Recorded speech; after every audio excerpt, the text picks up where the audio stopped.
Hi, everybody. It's Carol and Ellie again, and we are here for Just in Time Genie, unleashing your genius responses.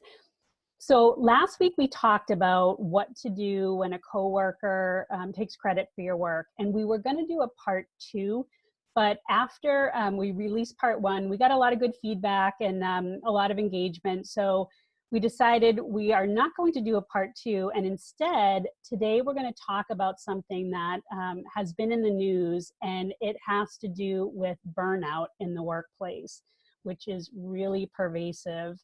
So Ellie, take it away. So we thought we'd pick up this topic because this week the World Health Organization officially accepted burnout in the workplace as a disease. And, you know, there are lots of places where you can go and read about burnout and all the symptoms. And today is not really about diagnosing.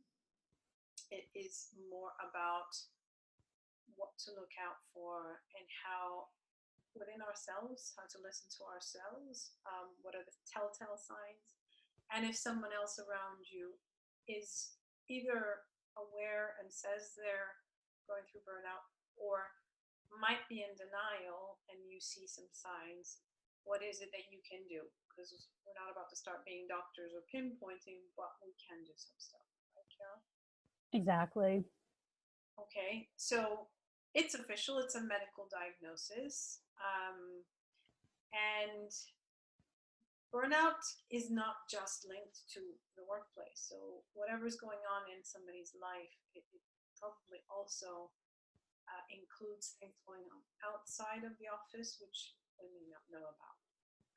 But there are some key telltale signs, and it's difficult to diagnose because the signs can seem like other stuff, which is why we don't want anybody going around pointing out, going, I think you're in burnout. Right. But more a case of, hey, listening to yourself if you have some of those signs, or just noticing if other people seem to have a lot of these signs. But once you're in burnout, there's, the physical symptoms could be anything like continuous aches and pains, headaches, backaches, tummy aches, digestive problems, things that people may not necessarily complain about, but if they're unwell very often, it means their immune system is down. That's one of the many signs. Another one can be something that you notice from their general energy levels or from what they say. They might be not sleeping very well. Low in energy, just demotivated, not really seeing the meaning of life or the meaning of work, or having lost a little bit of sort of drive. They may also be experiencing depression or anxiety, but again, that's not something people just talk about, so you don't diagnose it. But if you see that people are consistently uptight, upset, negative worldviews, see everything as a difficult problem. They may not be sleeping well, they communicate, they might have bursts of anger or irritability that seem a little bit higher than the context. Backaches, tummy aches, just feeling a little bit down, maybe even anxious. Carol, what are some things that you would suggest doing first? Stress, that type of stress where it's kind of continuous, or maybe it's just for a few months. Say you're working on a project and you're burning the candle at both ends. It does have an effect on your body, and we know this. We've heard the research that emotions and stress, things get just trapped in your body and manifests itself, as you said, in stomach aches, in back pain. So some of the things you can do for yourself without a doctor's help: practice deep breathing, practice meditation, get yourself out in nature. Even if it's, a lot of us, you're inside of a building. If you can get out, even just for a few minutes, the benefits of just having the sun on you for a little bit, or being around trees, as crazy as it sounds, it's been shown to kind of lower your blood pressure, keep you calmer. So, these are quick things, but it's just little things you can do to kind of protect yourself.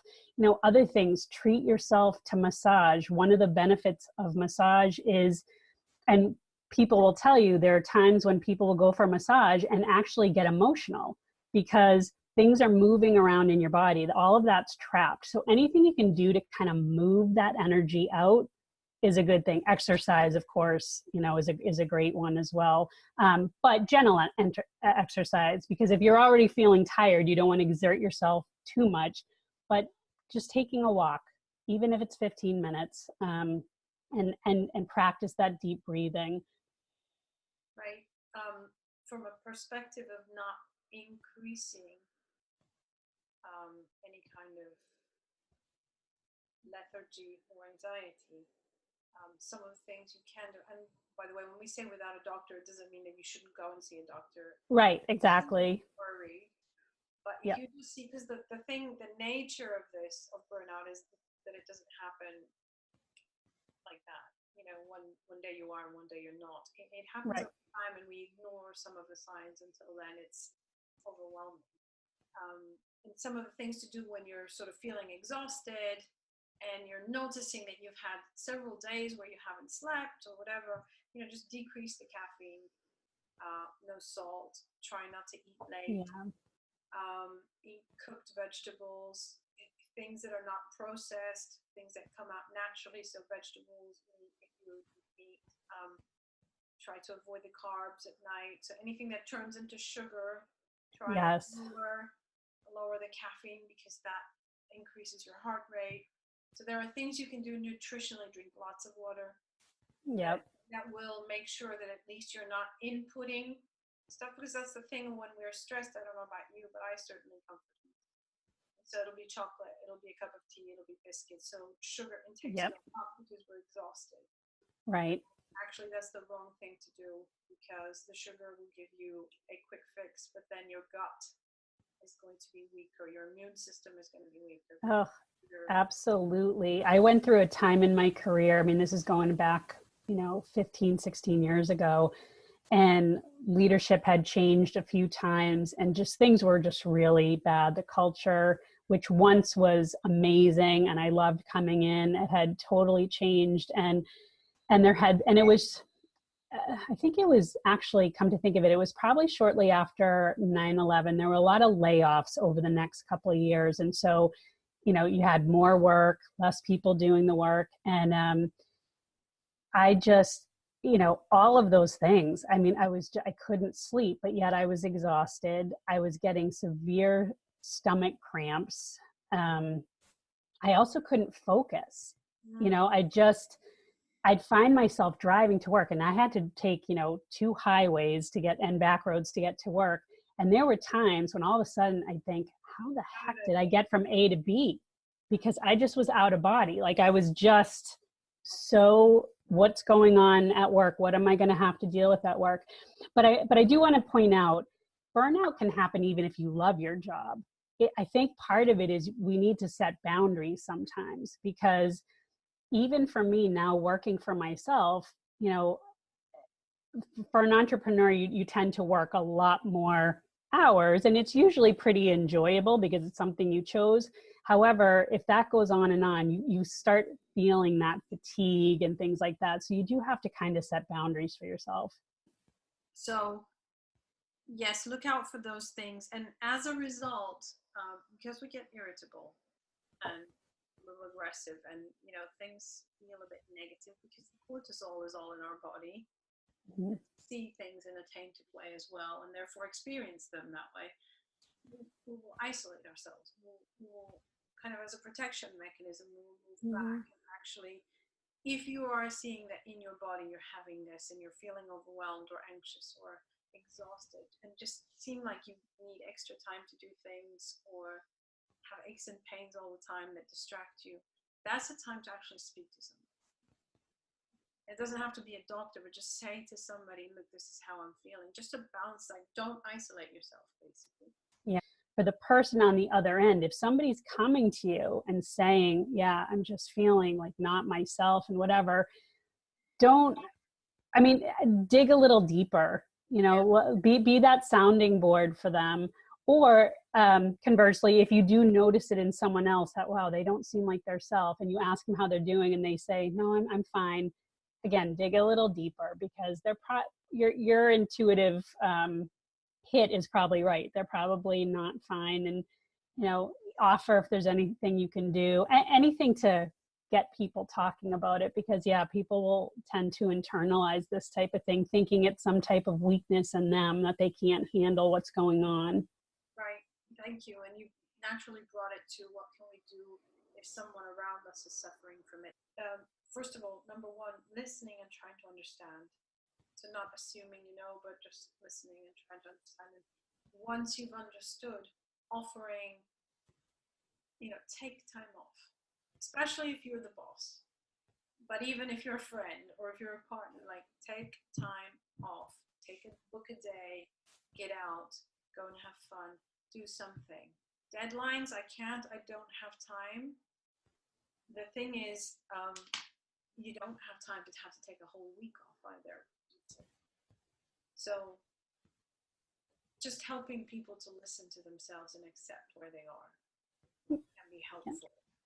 Encourage them to see a GP, encourage them to speak to somebody else, but just keep an eye out, because offices are a community, and if we don't help each other, we all suffer from it. Let's face it, when somebody's grumpy and down, their energy affects us. And so the best thing to do is to try and bring in positive energy, but in a way that is curious, not just dismissive of the other person. Exactly. Yeah, exactly. Did you want to add anything, Carol? Or no, I think I'm glad we went this direction, just because it's timely. It came out of the news. So yes, I think it's important, and I would love to hear people's comments. Have they experienced this? What have they gone through? And maybe they have some tips as well for the LinkedIn community. And keep giving us your ideas if you really want any topics. We're happy to talk about any topics, because Exactly. Yeah, we have a list of things we'd like to talk about, but we want to make sure it's what you guys want to hear. So right. And if you need any support, want to talk to anybody, whether it's to clear your energy or to figure out how to shift your mindset, or just to learn how do I talk about this, Carol and I are here for you. Absolutely. Take care, everybody. See you next week. Take care. Bye.